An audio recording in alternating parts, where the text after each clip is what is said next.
Assalamualaikum warahmatullahi wabarakatuh. Perkenalkan, nama saya Rafa Widya Hardika dari kelas 10-2. Pada Mapel Informatika kali ini yang dibimbing oleh Pak Horik, kali ini saya akan mempresentasikan materi yang berjudul Dampak Sosial Informatika. Oke, di bagian pertama, perkembangan informatika selama 20 tahun terakhir. Perkembangan informatika selama 20 tahun terakhir telah ditandai oleh sejumlah inovasi dan perubahan signifikan di berbagai bidang teknologi. Di tahun 2004 sampai 2014, ini merupakan periode awal peningkatan teknologi dan mobilitas. Di poin pertama, yaitu komputasi bergerak. Dekade ini melihat munculnya dan dominasi smartphone dengan peluncuran iPhone pada tahun 2007 dan Android pada tahun 2008. Ini mengubah cara orang mengakses informasi dan berkomunikasi. Terus di poin kedua itu media sosial. Platform seperti Facebook pada tahun 2004, YouTube tahun 2005, Twitter tahun 2006, dan Instagram pada tahun 2010 mengubah cara orang berbagi informasi dan berinteraksi secara sosial. Terus di poin ketiga itu ada cloud computing. Introduksi layanan seperti Amazon Web Service atau AWS pada tahun 2006 membuka jalan bagi komputasi awan, memungkinkan penyimpanan dan pengolahan data yang lebih fleksibel dan scalable. Terus di poin keempat ada big data, peningkatan eksponensial dalam jumlah data yang dihasilkan oleh perangkat digital memacu perkembangan teknologi big data dan analitik, memungkinkan analisis dan penggunaan data dalam skala besar. Nah, selanjutnya di tahun 2014 sampai tahun 2024 ini merupakan periode pematangan dan inovasi lanjutan. Di poin pertama ada kecerdasan buatan atau artificial intelligence atau AI. Nah, AI dan machine learning berkembang pesat dengan penerapan dalam berbagai bidang seperti pengenalan suara, penglihatan komputer, dan pemrosesan bahasa alami.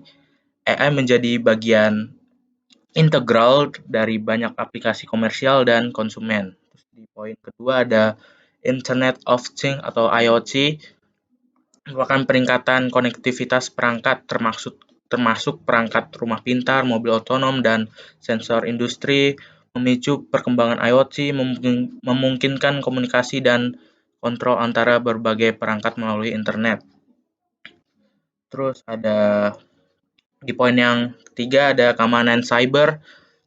Dengan meningkatnya ancaman cyber, fokus pada keamanan data dan informasi menjadi lebih kritis, mendorong perkembangan teknologi dan praktik keamanan yang lebih canggih. Terus di poin keempat, ada perkembangan komputasi kuantum. Penelitian dalam komputasi kuantum berkembang meskipun masih dalam tahap awal dengan potensi untuk mengatasi masalah yang tidak dapat diselesaikan oleh komputer klasik. Di poin terakhir ada 5G dan jaringan telekomunikasi. Peluncuran jaringan 5G mempercepat koneksi internet, mendukung aplikasi yang membutuhkan bandwidth tinggi dengan latensi rendah seperti streaming video 4K dan aplikasi AR atau VR. Oke, di bagian selanjutnya ada penerapan teknologi terkini dalam berbagai bidang. Nah, di bidang pertama ini ada di bidang kesehatan, contohnya ini telemedicine.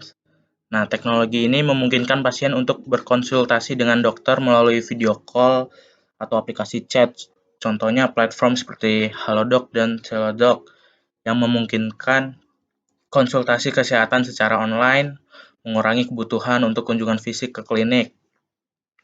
Terus selanjutnya ada di bidang transportasi, seperti kendaraan otonom, mobil tanpa pengemudi yang menggunakan AI dan sensor untuk navigasi, contohnya Tesla, dengan teknologi autopilotnya yang memungkinkan mobil untuk mengemudi sendiri di jalan raya. Terus di bidang keuangan atau fintech, contohnya pembayaran digital. Layanan pembayaran seperti PayPal, GoPay, dan OVO memungkinkan transaksi tanpa uang tunai dengan mudah Ini memudahkan transaksi online dan meningkatkan inklusi keuangan. Terus terakhir ada di bidang pendidikan. Contohnya Learning Management System atau LMS, sistem manajemen pembelajaran seperti Moodle, Canvas, dan Google Classroom memungkinkan guru untuk mengelola kursus, menyebarkan materi, memberikan tugas, dan menilai pekerjaan siswa secara digital. Terus ada juga Kahoot dan Quizzes. Platform ini menggunakan elemen permainan dalam proses pembelajaran, membuat kegiatan belajar lebih interaktif dan menyenangkan. Siswa dapat berpartisipasi dalam kuis interaktif yang meningkatkan keterlibatan dan pemahaman. Oke, di bagian selanjutnya,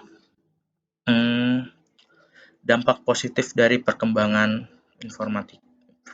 Dampak positif dari perkembangan ini,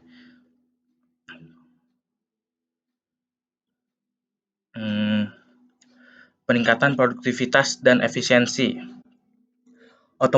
otomatisasi proses, penggunaan perangkat lunak dan algoritma untuk mengotomatisasi tugas repetitif, meningkatkan efisiensi dan mengurangi kesalahan manusia. Terus juga manajemen data. Sistem informatika memungkinkan pengelolaan dan analisis data yang lebih baik, membantu organisasi dalam pengambilan keputusan yang lebih baik. Terus juga di poin kedua, memudahkan akses informasi, internet dan pencarian informasi. Akses ke informasi dan pengetahuan yang hampir tak terbatas melalui internet, meningkatkan peluang belajar dan penelitian. Terus juga komunikasi global, teknologi komunikasi seperti email, media sosial, dan aplikasi pesan instan memudahkan komunikasi dan kolaborasi lintas batas geografis. Terus juga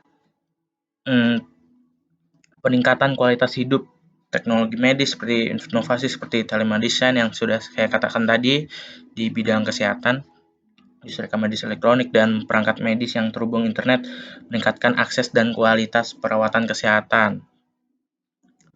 Terus juga peluang pendidikan seperti e-learning, pembelajaran daring, dan platform pendidikan online memberikan akses ke pendidikan bagi lebih banyak orang terlepas dari lokasi geografis mereka.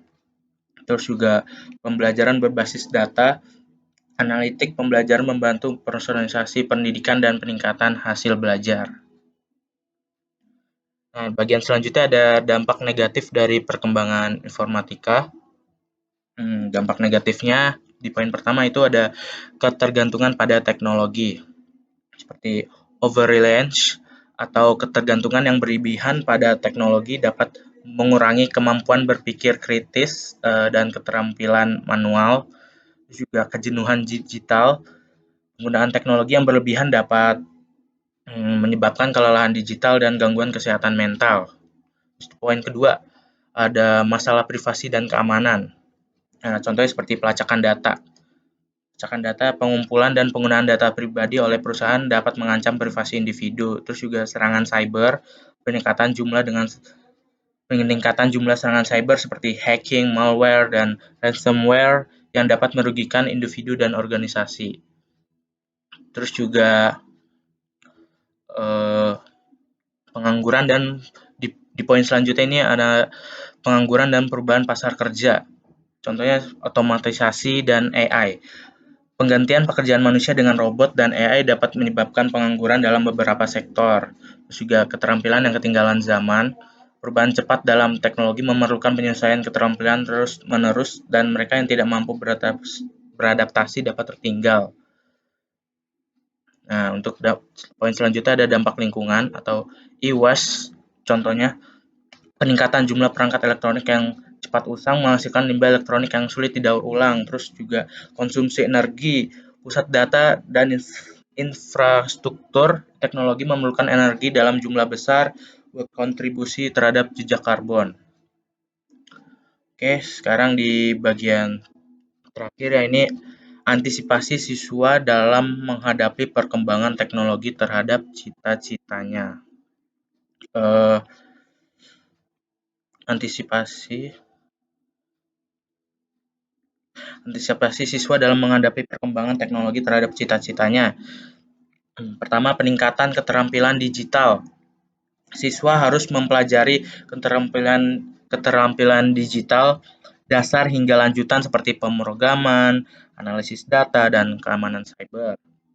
Terus yang kedua juga ada adaptabilitas, kemampuan beradaptasi dengan perubahan teknologi dan terus belajar hal baru. Terus juga kritikal dan analitis, mengembangkan kemampuan berpikir kritis dan analitis untuk mengevaluasi informasi secara objektif. Terus juga etika digital, memahami dan menerapkan etika dalam penggunaan teknologi termasuk tanggung jawab dan dampaknya terhadap masyarakat. Sekian penjelasan saya mengenai dampak sosial informatika. Terima kasih. Wassalamualaikum warahmatullahi wabarakatuh.